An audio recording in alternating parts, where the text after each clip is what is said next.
네, 여러분 잘 쉬셨습니까? 네, 2교시 수업을 시작하도록 하겠습니다. 자, 이 학생 이해를 위한 어떤 현상학적 특성을 다시 한번 보도록 하겠습니다. 자, 연구자의 시각이 아닌 학생의 시각으로 연구한다. 교사의 시각이 아닌 학생의 시각으로 학생을 이해하는 교사가 되어야 되겠습니다. 또 학생의 주관적인 세계를 이해하려면 절대 0점에서 시작해야 됩니다. 어떠한 성적이라든가 뭐 출결이라든가 가정 배경이라든가 이런 거를 다 고려하지 마시고 그 아이가 자기의 의식세계를 어떻게 이야기하는지 거기에 집중하셔서 경청을 하시고 이야기를 쭉 스토리텔링 하도록 여러분이 하시면 여러분은 좋은 교사. 학생이 저 선생님 제가 선생님을 특별히 좋아해서 제 이야기를 하는 거예요 하면서 자기 집안 이야기를 한다라든가 자기의 지금 고민이 무엇인지 그래서 그런 이야기를 들으면 이 학생이 왜 수업 시간에 맨날 졸아야 되는지 왜 수업에 집중하지 못하는지 이 아이가 원하는 것이 무엇인가 뭐 이런 것들을 우리가 금방 알 수 있을 거라고 생각합니다. 그래서 좋은 교사는 반드시 이 해석학적으로 이 방법으로 학생을 이해해야 될 거라고 생각합니다. 연구자가 가설을 만들어서 또 연구를 하는 것이 아니라 학생의 삶 맥락 속에서 연구 문제를 도출하는 것이 중요하고요. 또 일부 이제 대학원이라든가 뭐 이런 데를 다니는 교사들이 있는데 논문을 쓰실 때도 실제로는 이런 해석학적 방법에 의해서 질적 연구 방법에 의해서 요즘에 학생들의 삶의 맥락 속에서 학교가 개선이 되어야 될 연구 문제를 도출하는 것이 저는 가장 중요하다고 생각하고 또 그러한 연구 결과가 좀 더 나은 학교를 만들어가는 데 기여할 수 있을 거라고 생각이 됩니다. 상호작용으로 구성되는 학생들의 삶을 연구하여서 학생의 상황이나 맥락을 이해하려고 하는 것이 현상학적 특징 중에 하나라고 하겠습니다. 학생이 인식하는 총체적인 세계를 연구하는 것이죠. 학생은 일상생활을 살아가기 때문에 학교에서의 학생 역할뿐만이 아니라 집에 오면은 또 어느 가정의 자녀로서 또 지역사회에 가면은 중학교 학생으로서 또 뭐 교회를 갔을 때도 또 중학교 학생으로서 또 초등학생을 만났을 때는 상대적으로 이 중학교 학생이 형이나 누나나 언니 역할을 할 수가 있거든요. 그래서 학생이 살아가는 총체적인 세계를 연구하는 것. 그런데 그런 현상학적 이 연구가 현상학적 이론이 굉장히 좋은 연구를 할 수 있는 우리가 좋은 학교 현장을 만들어 갈 수 있는 그러한 연구 방법을 제시해 주고 있습니다. 자, 특히나 해석학적 특성에서는 인간은 자율적인 존재이다 이렇게 얘기를 하고 있습니다. 주체적으로 선택할 수 있고 삶을 만들어 갈 수 있다라고 하는 것이죠. 학생의 현상의 의미를 이해하셔야 됩니다. 학생이 생각하는 주관적인 의식세계를 이해하시려고 해야 되고요. 또 내부자적인 관점으로 또 학생의 시각으로 학생을 이해하는 여러분 교사가 되셨으면 좋겠습니다. 그리고 우리가 이제 학생들의 성적을 비교할 때는 모든 학생들이 같은 상황에서 공부를 한다라고 하는 것을 전제하는 것이잖아요. 근데 내가 우리 학생의 이야기를 들어보니까 집에는 치매 할머니가 있고 또 집에 가면 어린 동생들이 있고 어머니 아버지는 안 계시니까 밥도 해야 되고 동생들도 돌봐야 되고 집안일도 해야 되고 빨래도 해야 되고 그래서 보니까 이 아이가 뭐 책을 펴볼 시간도 없겠더라고요. 이런 아이에게 너는 왜 성적이 좋지 않니? 왜 공부를 안 하니? 라고 이야기하는 거 아무 의미가 없잖아요. 네가 그런 형편에서 학교를 다니는구나. 야, 선생님은 정말 너가 자랑스럽다. 네가 이런 학생인지 선생님 몰랐어. 그래서 이런 이야기를 이제 알게 되면 중간중간에 요즘에 할머니는 어떠시니? 동생들은 말은 잘 듣니? 이렇게 어떤 학생의 입장에서 학생을 이렇게 이해해주면 정말 우리가 중2병에 걸린 많은 학생들을 잘 구제할 수 있다라고 생각이 됩니다. 자, 두 번째로 상징적 상호작용론에서 작용론에 대해서 보도록 하겠습니다. 책에 68쪽에 있고 아주 옛날 그 2016년도 이전에 나온 책은 75쪽에 있는 책도 있을 수가 있겠습니다. 자, 여기에 이제 이 경험이라고 하는 건 나왔습니다. 경험은 자, 우리는 사회 구성원으로서 밖에 나가면은 사람들과 늘 상호작용을 하는데 그러한 상호작용 속에서 그 학생이 그러한 경험에 대해서, 상호작용에 대해서 해석을 붙인다라고 하는 것이죠. 자, 예를 들면은 늘 학교에서 조용한 아이가 있어요. 소위 말해서 존재감이 없는 아이. 또 심하게 얘기하면 뭐 에어 같은 존재 있어요. 막 공기 같은 존재. 자, 그런데 이 아이는 스스로 왜 학교에서 자기의 존재를 드러내지 않을까요? 보니까 애들은 뭐 학교 끝나면 사교육 받아. 다 옆에 있는 아파트에서 사는데 엄청 집도 잘 살아. 야, 그러고 보니까 나는 이 아이들과 비교해 봤을 때 너무 빈곤하고 뭐 엄마 아버지도 없고 할머니는 거기다 치매이고 그리고 저 아이들을 내가 공부를 해서 같이 경쟁하려고 하니까 내가 초등학교 때부터 너무 쌓아놓은 어떤 문화적 지식이 없는 거예요. 이런 경우에 스스로 학교 생활에 해석을 하고 아, 나는 중학교를 마치면 얼른 취업을 하겠구나 라고 하면서 그 에어 같은 존재가 된다라고 하는 것이죠. 자, 이 상징적 상호작용에서는 대상이나 사람이나 상황이나 이벤트는 원래 고유한 의미를 갖고 있는 것이 아니었고 사람들로부터 그 의미를 부여받게 되는 것이다 라고 보고 있습니다. 그러니까 소위 말해서 우리 반에 왕따가 하나 있어. 이 아이는 처음부터 왕따가 아니었어요.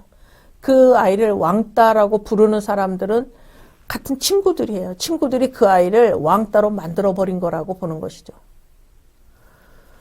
자, 인간은 어떤 상황을 능동적으로 행동하고 또 상징적으로 해석하고 행동하는 이러한 능동성이 있어요. 그래서 어떤 능동적인 인간의 행위는 상호작용의 결과다라고 보고 있습니다. 그러니까 이 에어 같은 존재는 학생들이 얘가 엄마 아버지가 없어서 공부를 잘하지 못해서 자기네들과 같이 아파트에 살지 않아서 늘 이 아이를 그냥 보고도 본 척만 척하고 아무도 인사를 해주는 아이도 없고 누가 같이 놀아주는 아이도 없고 뭐 학원에 다니지 않으니까 친구도 없을 뿐만 아니라 뭐 이러는 과정 속에서 이 아이는 왕따가 구조적으로 되어버렸다고 하는 것이죠. 자, 그래서 우리가 최근에 좋은 학교를 만들어가기 위해서 활발한 미시 연구를 해야 된다라고 이야기를 하고 있습니다. 자, 우리도 그렇잖아요. 저기서 보니까 누가 와. 보니까 저 녀석이 또 오는군. 전에도 날 우습게 한 적이 있으니 빨리 피하는 것이 좋겠군. 그 아이는 예전에 사람들이 많은 곳에서 자기를 굉장히 우습게 그렇게 만들어 버린 학생이에요. 이러다 보니까 아, 빨리 피하는 것이 좋겠어 하고 뭐 똑바로 올라가려고 했다가 다시 뭐 골목으로 들어간다라든가 왼쪽으로 간다라든가 숲으로 들어가 버린다든가 그래서 인간의 행위는 굉장히 능동적이다. 뭐 대표적으로 이런 것도 있습니다. 오늘 어떤 학생이 빨간 바지를 입고 학교에 왔어요. 그러면은 상징적 상호작용론을 잘 이해하는 학생은 오늘 우리 친구가 빨간 바지를 입고 온 데는 분명히 의도가 있을 것이야.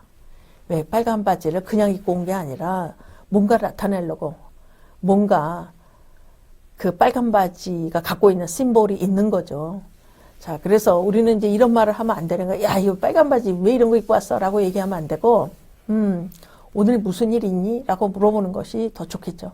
오늘 수업 끝나고 내가 약속이 있어 하면서 빨간 바지를 입고 온 의도가 분명히 있을 거라고 상징적 상호론자들은 이렇게 이야기를 하고 있습니다. 자, 이 상징적 상호작용이라고 하는 말은 누가 만들어낸 것이냐 하면 이제 조지 허버트 미드라고 하는 미국의 시카고 대학의 교수가 만든 것이죠. 이 조지 허버트 미드는 1931년에 사망을 했는데 실제로는 이 상징적 상호작용에 대해서 강의를 주로 했고 아무런 저작을 남기지 않은 채 사망을 하였습니다. 그래서 이제 사후에 이 미드가 얘기한 이 상징적 상호작용론이 시카고 학파들이 보니까 엄청 중요한 거예요. 그래서 다시 이 미드의 생각을 그 중에 이제 대표 제자가 이제 이 블루마였거든요. 그래서 블루마가 인간과 사회라고 하는 책을 쓰면서 거기에 조지 허버트의 생각을 그대로 전달을 했고 이 상징적 상호작용론이라고 하는 말은 나의 개념이 아니라 돌아가신 우리 지도 선생님인 미드의 생각이다 해가지고 이제 책을 냈습니다. 그래서 이 심볼릭 인터액션이즘이라고 하는 말을 미드가 만들어낸 것으로 돼 있고, 실제로 이 미드는 사회심리학의 창시자로 이렇게 우리가 분류를 하고 있습니다. 자, 이 미드는 이렇게 봤어요. 우리의 의식이 흐름이 있다. 자, 예전에는 초등학교 때는 굉장히 확실한 정체성을 갖고 있었어요. 중학교, 고등학교를 다니면서 학교에서 왕따도 당해보고 또 성적도 잘 안 나오고 학교 다니기도 싫고 이러면서 초등학교 때는 소위 말해서 아주 올바른 아주 모범생이었던 학생이 중학교에 가서 학교에 가서 흥미가 없어졌는데 뭐 거기에는 뭐 여러 가지 사건이 있겠죠. 가정이 불안정해졌다라든가 어머님 아버님이 이혼을 했다라든가 그리고 이 아이가 살아가는 환경이라고 하는 것이 불안하게 되면 우리도 다른 의식을 갖게 됩니다. 그리고 이 의식이 이렇게 발달을 하는 흐름이 있다라고 이렇게 봤어요. 인간의 정신과 자아의 존재는 상호작용에서 출발한다. 늘 이 자아라고 하는 거를 우리가 보통 영어로는 셀프 이렇게 얘기하거든요. 자, 인간의 뭐 정신 이런 것들은 어떤 의식이라고도 볼 수가 있는데요. 자, 그 아이가 왜 그런 자아를 갖게 됐어? 아, 걔 왜 자존심이 그렇게 자아 존중감이 그렇게 낮지? 그 미드는 그렇게 얘기하는 거예요. 이 아이는 늘 자존심이 낮은 아이로 취급당하면서 늘 선생님이나 아이들로부터 무시당하는 거죠. 선생님이, 야, 너 일로 와봐. 너 오늘도 청소 안 하고 도망갔어? 자, 너 이 성적이 뭐야? 선생님들도 사실 의사소통 뭐 이런 거 하는 거 보면은 성적이 좋은 아이들한테는 반말하지 않아요. 그러나 성적이 좋지 않다, 집안이 어렵다 뭐 이런 아이들한테는 그냥 막 억압적이고 명령적이고 지시적인 말을 하시죠. 그래서 인간의 정신, 의식이죠. 의식과 자아의 존재는 상호작용에서 출발한다. 늘 부정적인 피드백을 받은 아이는 부정적인 자아가 만들어져요. 자신감이 없고 무기력해지고. 자, 행위하는 인간으로서의 이해가 가능하다. 그래서 각 개인을 이해할 때는 사회적인 행위를 능동적으로 하는 인간으로 봐야 된다라고 하는 것이죠. 자, 예를 들면 학교폭력. 학교폭력은 이제 우연하게 학교폭력 가해자가 되는 것이 아니라 미드의 말에 의하면 무언가 이 경쟁하는 학교 속에서 자기의 존재감을 드러내기 위해서 왜? 성적이나 이런 것으로는 존재감을 드러낼 수 없으니까 주목이라고 하는 것으로 폭력이라고 하는 것을 갖고 자기의 존재를 나타내는 것이라고 미드는 보는 것이죠. 이 조지 허버트 미드는 누구와 친한 친구였냐면 아주 존 듀이하고 굉장히 친한 절친이었습니다. 그래서 존 듀이가 시카고 대학으로 가면서 조지 허버트 미드를 함께 학교에 임용해 달라고 얘기를 했어요. 그래서 예, 학교는 존 듀이를 교수로 채용하고 싶었기 때문에 이 허버트 이 미드를 함께 두 사람을 발령해 낸 것으로 이렇게 알려져 있습니다. 그래서 친구 덕에 시카고 대학의 교수 되고 또 제자 블루마 덕에 자신의 상징적 상호작용론을 발전시킨 이런 대단한 학자라고 할 수가 있겠습니다. 자, 여러분 그림 보이시죠? 이 그림에서 여러분은 젊은 여자의 모습이 보이십니까? 아니면 늙은 할머니의 모습이 보이십니까? 이 그림을 사전에 본 사람도 있을 것이고 젊은 여자와 늙은 할머니의 모습이 둘 다 보이시는 사람도 있을 것인데요. 이 그림을 보고 아, 여기에 젊은 여자가 있어요 라고 이야기하는 사람은 늘 자신의 의식이 자기가 지금 젊기 때문에 그림 속에서도 젊은 사람을 찾으려고 하는 그런 속성이 있어서 그런 것이고요. 또 되게 이제 노인들한테 이 그림을 보여주면 거기에 할망구가 있다고 그래요. 그리고 젊은 여자가 어디 있냐고 그러거든요. 그래서 우리가 똑같은 그림을 보고도 젊은 여자라고 이야기하는 사람과 나이가 든 할머니가 있다라고 이야기하는 이런 것들은 우리가 무엇을 이해할 때 자신의 해석을 통해서 그 의미를 구성해내기 때문에 그렇다고 하는 것이죠. 자, 옆에 있는 그것도 마찬가지입니다. 자, 여기에 무인도가 있고 여기 배가 한 척에 있어요. 자, 6개월 동안 무인도에 있었던 사람은 지나가는 배를 보고 야, 보트야, 보트. 이제 나를 구해줄 보트가 왔군 이라고 얘기를 하는데요. 자, 이 사람은 보트를 타고 3개월 동안 망망대해를 이렇게 떠돌아다녔어요. 이 사람은 이 무인도를 보고 야, 드디어 땅이 나타났어. 육지가 나타났어. 라고 이야기하는 거죠. 그래서 똑같은 상황이지만 무인도에 있었던 사람인지 또 망망대해에 망망대해를 이렇게 다녔던 그 배에 타고 있는 사람인지에 따라서 우리는 모든 의미를 자신의 해석을 통해서 구성해낸다라고 하는 것이죠. 자, 그래서 상징적 상호작용론의 이제 기본 개념은 사회라고 하는 것은 상호작용으로 구성이 되어 있다. 가족에서는 부모님과 또 형제자매들과 상호작용하고 학교에 와서는 교수님이나 또 학우들과 상호작용하고 또 내가 이동을 할 때는 일반 사람들하고 상호작용을 하잖아요. 그래서 이 상호작용이라고 하는 것은 우리 삶을 살아가는 사람들의 일상생활을 구성을 하게 되고 이 상호작용 속에서 우리는 뭔가 자신의 어떤 주관적인 의식세계를 만들어낸다라고 보고 있습니다. 그래서 인간은 이 미시 사회학에서는 능동적으로 행동하는 존재이다 이렇게 보고 있어요. 모든 인간의 행동은 능동적인 거예요. 자, 사회는 존재하는 것이 아니라 역동적으로 재창조되는 과정이다 이렇게 보고 있습니다.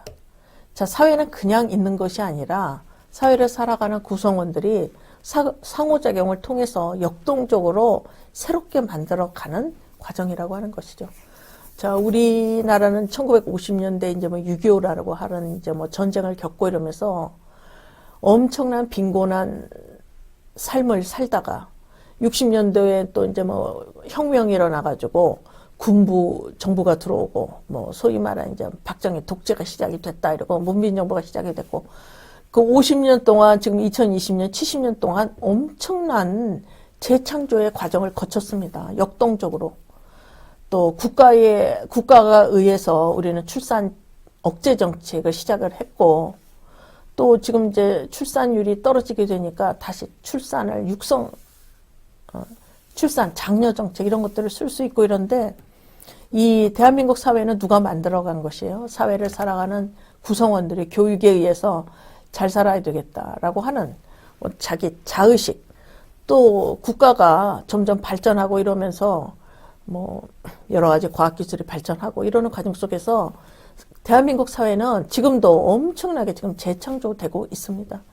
또 이번에 이제 코로나 사태 이런 것으로 인해서 학교는 이제 매일매일 출석을 해야 되는 어떠한 오프라인 수업만 하는 것이 아니라 이제 학교도 야 온라인 수업이나 이러닝이 이 교육이 학교에서도 이제 정착화될 수 있는 어떤 스타트를 한 것이라고 저는 이제 생각이 됩니다. 또 상징적 상호작용론자들은 인간이 그 동물과 구별이 되는 능력은 정신이라고 봤고 주변의 대상에게 상징을 부여하며 의미를 찾을 수 있다라고 봤어요.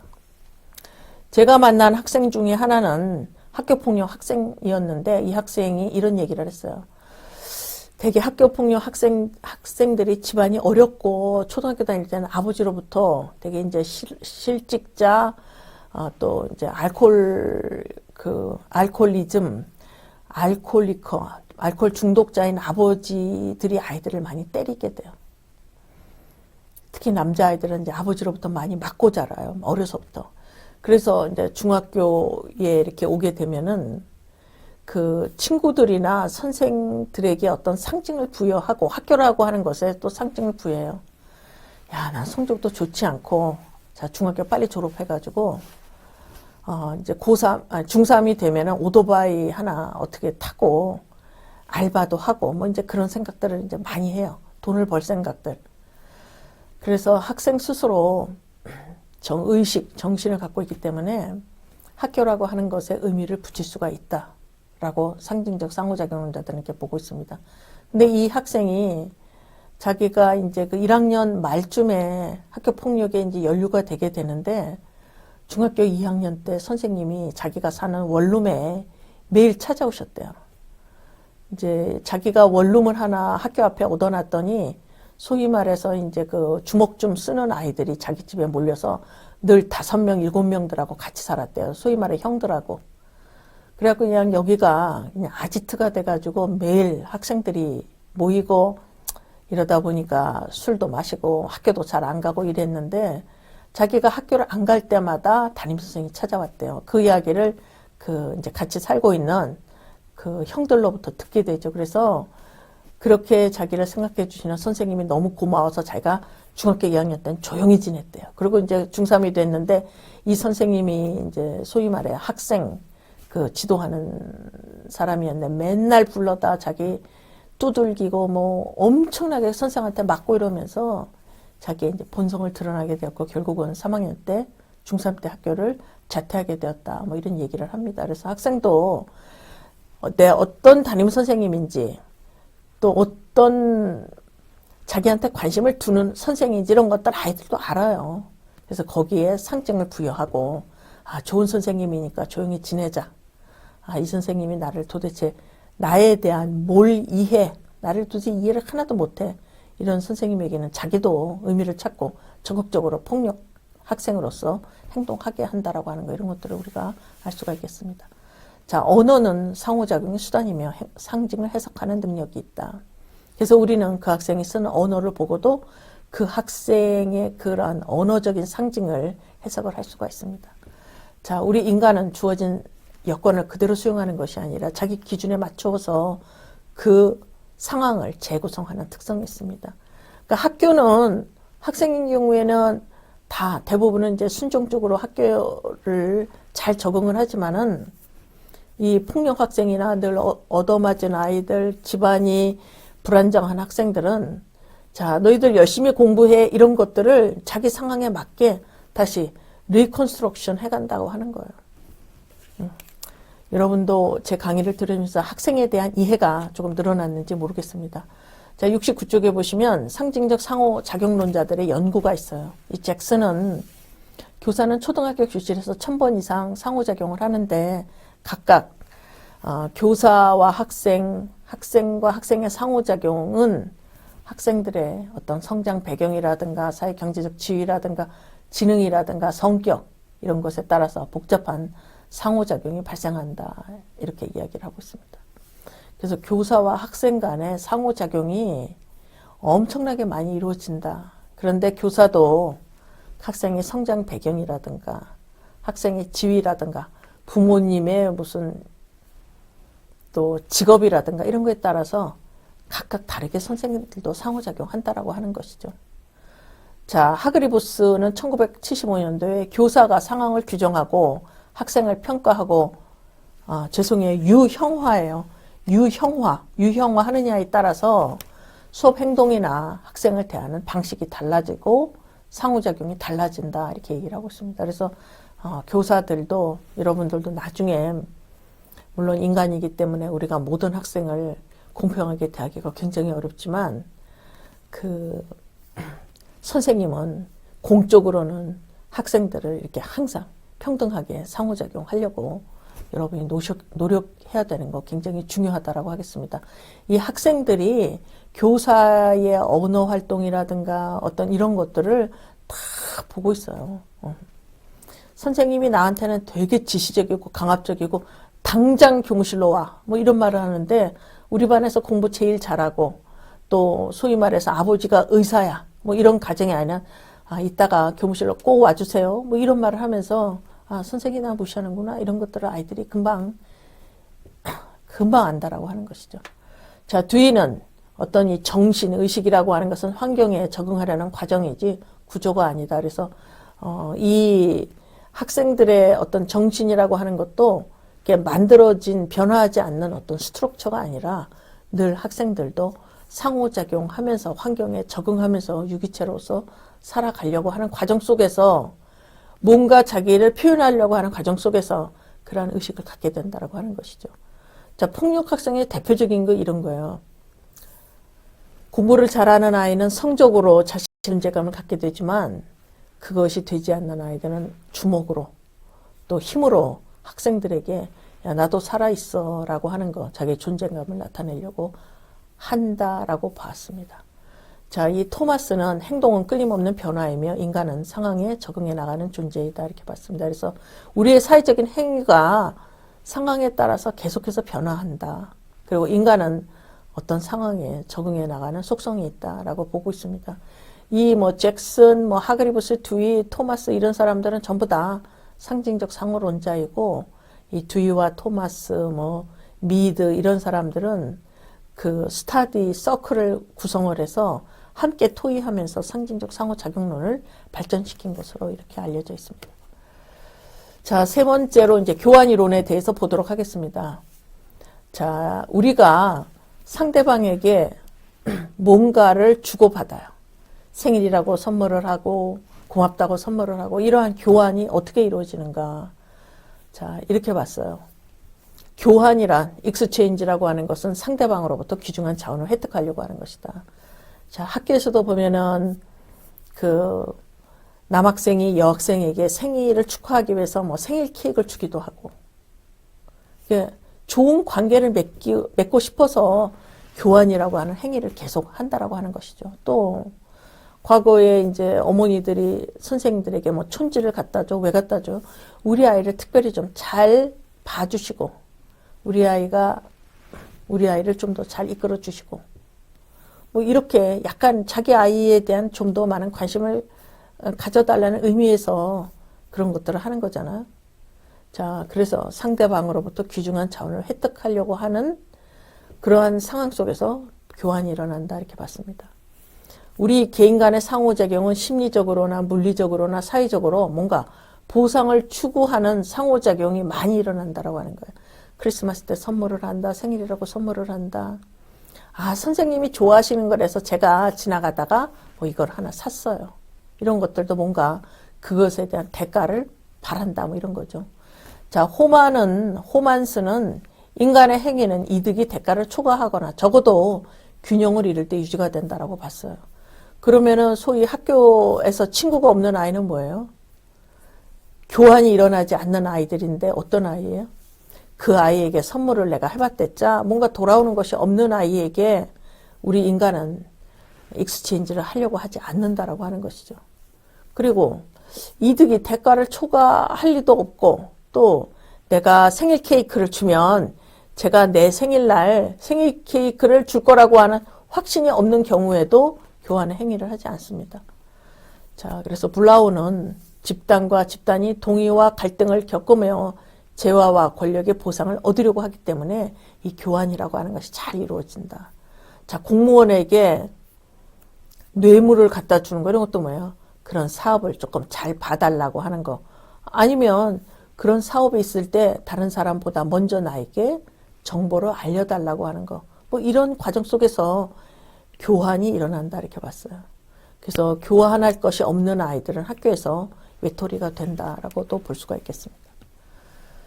자, 네 번째로 민속방법론에 관한 것인데요. 이거는 문화기술지, 민속지학법, 뭐 민족지학법 해서 인류학자들이 다양한 명칭으로 이 민속방법론을 소개해 놨습니다.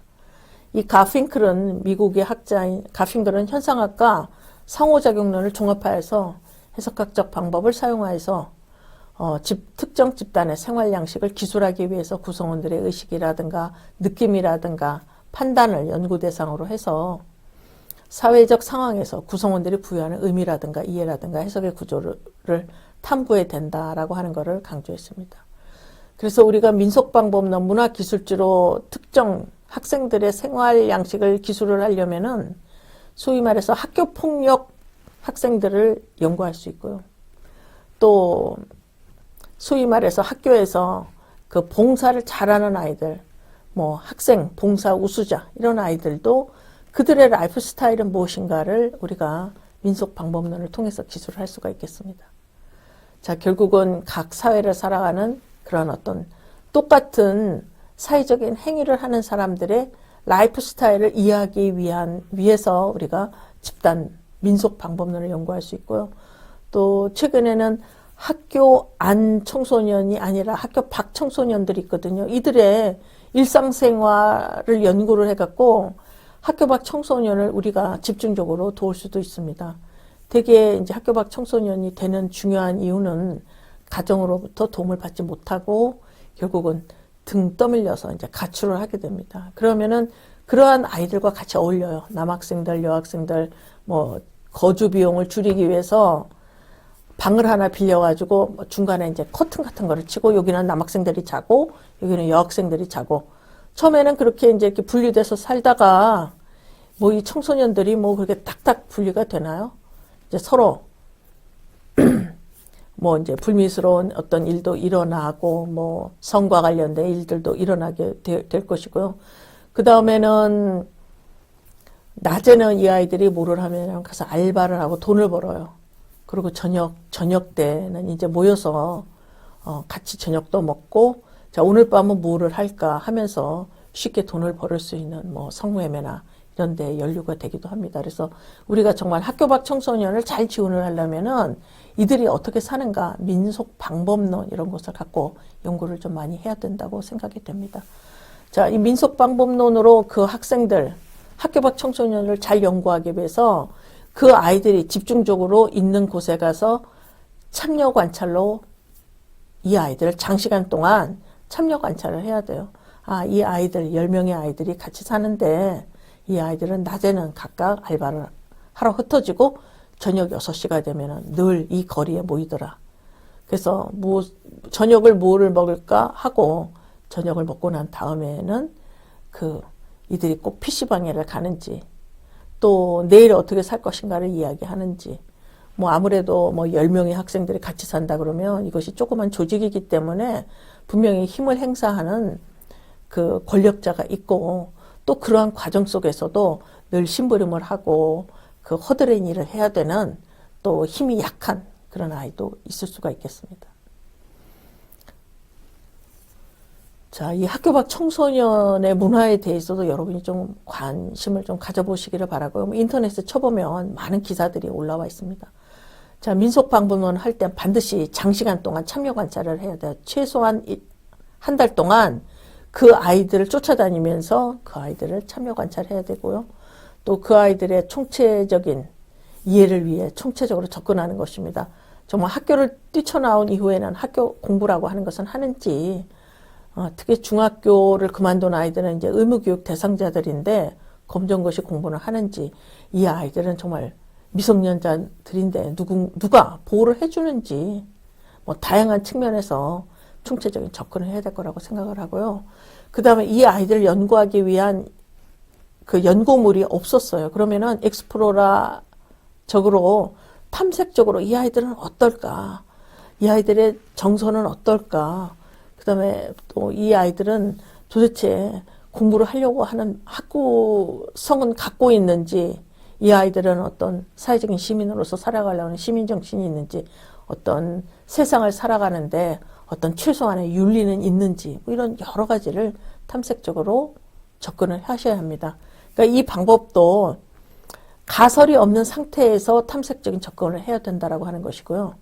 뭐 학생을 우리가 연구할 때 어떤 실험실에서 학생을 이해할 수 없습니다. 일상생활에서의 모든 참여 관찰을 연구 대상으로 할 수가 있고 도대체 이 아이들이 삶을 살아가는 의미는 무엇인지 이 아이들이 지향하는 바는 무엇인가 정말 이 아이들도 인간답게 살고 싶어 하는지 아니면 매일매일 그냥 저녁이나 먹고 잠이나 자고 뭐 이런 것에 의미를 갖고 있는지 의식 세계가 무엇인가 이거를 연구하도록 해야 된다라고 하는 것입니다.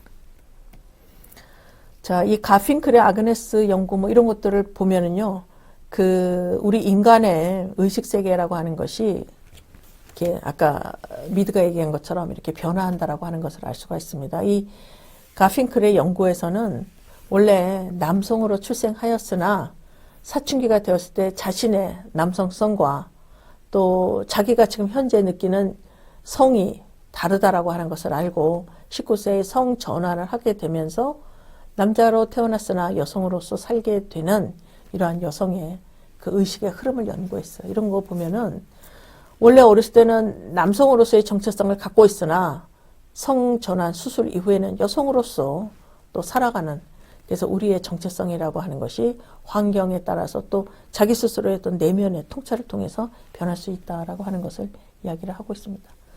자, 민속화 연구 방법의 특성은 장기적으로 집중적으로 참여 관찰을 해야 된다라고 하는 것이고요. 이 아까 이야기한 그 폴 윌리스의 연구에서는 이 영국의 이 공업지대에 이 고등학생들을 연구하기 위해서 뭐 최소한 뭐 그냥 몇 달 동안 그 아이들을 집중적으로 참여 관찰을 했습니다. 그래서 장기간 이 아이들을 어떤 그룹을 연구하는 것이 중요하고요.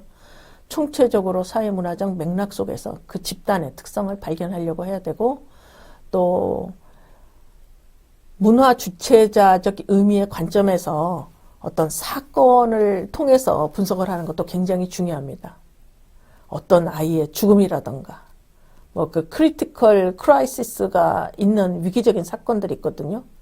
그래서 그 아이들이 학교 밖 청소년들은 그들만의 집중적인 어떤 집단적인 일탈 행동에 관한 문화를 만들어가는데 그러한 하위 문화의 특성이 무엇인가, 그런 것들도 잘 민속 방법론적인 방법으로 연구를 할 수가 있겠습니다. 또 이 방법은 참여 관찰지를 쓰는 것이기 때문에 우리가 연구를 할 때는 주로 스크립트에서 이 아이들은 6시가 되면 모이고 이후에는 같이 저녁을 먹고 밤에는 주로 PC방에 가거나 아니면 성매매라든가 뭐 집중적으로 무슨 이런 사이트에 접속을 한다라든가 뭐 이런 것들 있잖아요. 그런 것들을 연구 결과를 정리를 하시면은 집단 방법론으로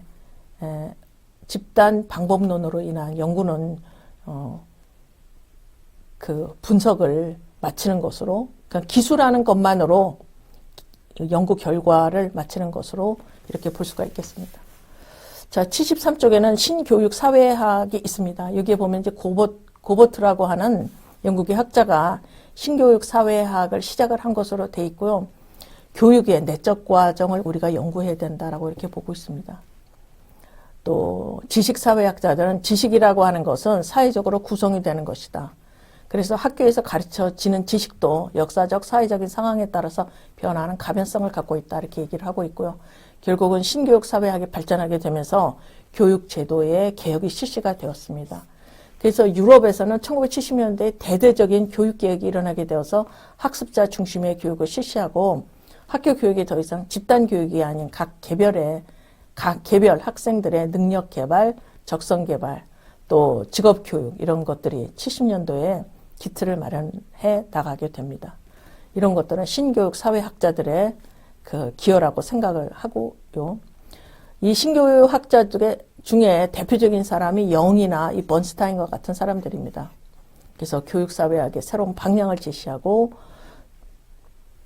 또 이 번스타인은 이 대중어를 사용하는 계층과 공식어를 사용하는 계층이 따로 있다, 이렇게 봤어요. 그래서 되게 저소득 계층일수록 제한된 어법을 많이 쓰고, 그 다음에 중상류 계층일수록 세련된 어법, 정교화된 어법으로 언어 생활을 할 것을 학습을 한다. 그래서 선생님은 이 아이가 어느 계층에서 왔는지를 어떻게 알 수 있냐면 그 아이의 언어 생활을 보면은 금방 구별을 한다는 거예요. 정교화된 어법을 쓰는 아이와 제한된 어법을 쓰는 아이를 구분을 하면서 어떤 계층에서 이 아이들이 왔는가를 금방 알 수가 있다라고 얘기를 하고 있는데, 그런 것들은 대표적인 문화자본의 사례라고 할 수가 있겠습니다. 그래서 이 신교육 사회학자들은 지식이 사회적 구성물로서 위기화되어 있고 지식에 위기하는 계층에 영향을 준다라고 보고 있고요. 또 학교에서 가르쳐지는 지식은 객관적이고 보편적이라기보다는 역사적, 사회적으로 변화되어 왔다. 어떤 정권이 지향하는 내용들이 교과서에 포함이 되어 있다라고 보고 있습니다. 학교에서 가르쳐지는 지식은 지배계층에게 유리한 지식이다. 특정 집단의 이해관계를 반영을 하고 있다라고 보고 있습니다. 그래서 이 갈등주의자들은 학교에서 가르쳐지는 이런 지식으로 인해서 사회가 계속해서 불평등 사회가 유지가 된다라고 이렇게 보고 있고요. 또 학생의 능력에 따라서 교사의 기대가 다르다. 어떻게 다르냐면 학생의 사회 경제적 배경에 따라서 이 아이는 성공할 거야. 이 아이의 아버지가 의사네. 이 아이도 좋은 성적으로 좋은 학교에 갈 거야. 이렇게 기대가 달라진다라고 이야기를 하고 있습니다. 그래서 앞으로도 이 교사의 기대라고 하는 건 굉장히 중요하고, 교육 사회학적인 측면에서는 교사의 기대가 달라지기 때문에 학생들과의 상호작용이 달라지고 학생들은 교사가 자기와 상호작용하는 이러한 관계를 이렇게 해석하는 그러한 경험 속에서 선생님이 나를 무시하는구나. 아니면 선생님이 나를 존중하는구나. 그래서 성공하는 아이와 실패하는 아이가 달라진다라고 이렇게 얘기를 하고 있고 교육사회학적인 측면은 아무래도 관계를 중시하다 보니까 이 교사의 기대라고 하는 이 측면을 매우 강조하고 있습니다. 자, 오늘 조별학습은 이런 내용입니다. 학생의 행동은 교사의 시각으로 주로 평가가 되고 있습니다. 매일 지각하고 수업 시간에 거의 잠을 자고 성적도 하위권인 학생의 경우 그 학생의 행위를 교사가 아닌 학생의 시각으로 이해하고 여러분이 상상력을 동원해서 한번 적어보시기를 바랍니다. 그리고 여러분이 과제를 하실 때 교사는 어떻게 질문을 해야 되는지 한번 써보시고요. 또 학생의 시각으로 학생을 한번 해석해 보시기 바랍니다. 학생의 성장 배경이라든가 학교에 대한 기대라든가 학교에 대한 가치, 태도 그런 거를 한번 그럴듯하게 상상해 보시기를 바라고요. 5줄 내외로 쓰셔서 일주일 안에 과제 안에 올려주시기 바랍니다. 네, 여러분 조별학습 잘 하실 수 있겠습니까? 자, 힌트를 드리면 교사가 학생을 질문할 때는 개방적인 질문을 하셔야 되는데 주로 how, 어떻게 아니면 what 이렇게 해야 됩니다. 그래서 요즘 매일 지각하고 학교 다니기 매일 힘든 것 같은데 요즘 학교는 어떻게 다니니? 라고 하는 것이 일반적인 질문이시고요. 여러분은 한번 강의 내용을 중심으로 요 질적연구에서 개방적인 질문은 어떻게 해야 되는가 한번 찾아보시기를 바라고 학생의 시각으로 왜 저렇게 행동하는지 한번 상상력을 발휘해서 적어보시기 바랍니다. 네. 질문 있으면 여러분 그 질문 올려주시기를 바라고요. 오늘 수업은 이걸로 마치겠습니다. 수고하셨습니다.